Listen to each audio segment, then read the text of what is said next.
সবাইকে নমস্কার জানিয়ে বলছি, প্লিজ দয়া করে কেউ কাউন্টিং এজেন্টরা এবং প্রার্থী ক্যান্ডিডেটরা তারা ভোটিং এলাকা ছেড়ে আসবেন না। স্ট্রং রুমে যেখানে কাউন্টিং হচ্ছে, মানে সেন্টারে, সেখান ছেড়ে কেউ আসবেন না। এটা বিজেপির প্ল্যান।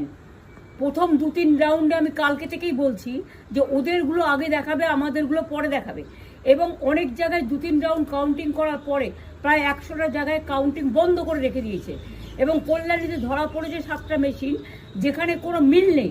এটা টোটাল ফোর্সফুলি সেন্ট্রাল ফোর্সকে দিয়ে চারিদিকে তৃণমূল কংগ্রেসের উপর অত্যাচার করছে, অফিস ভাঙছে, জোর করে দখল করছে।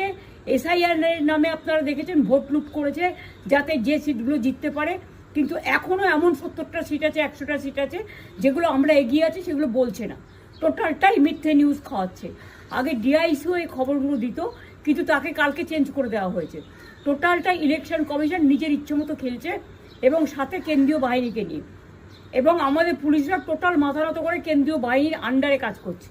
সুতরাং আমি আমাদের কাউন্টিং এজেন্টদের, আমাদের সমস্ত পার্টির কর্মীদের বলবো, অত মন খারাপ করার কারণ নেই। আমি বলেছিলাম সূর্যাস্তের পরে আপনারা জিতবেন। 3 রাউন্ড 4 রাউন্ড কাউন্ট হলেও এটা 14 রাউন্ড থেকে 18 রাউন্ড কাউন্ট হয়, তখন আপনারা জিতবেন। Wait and see, watch.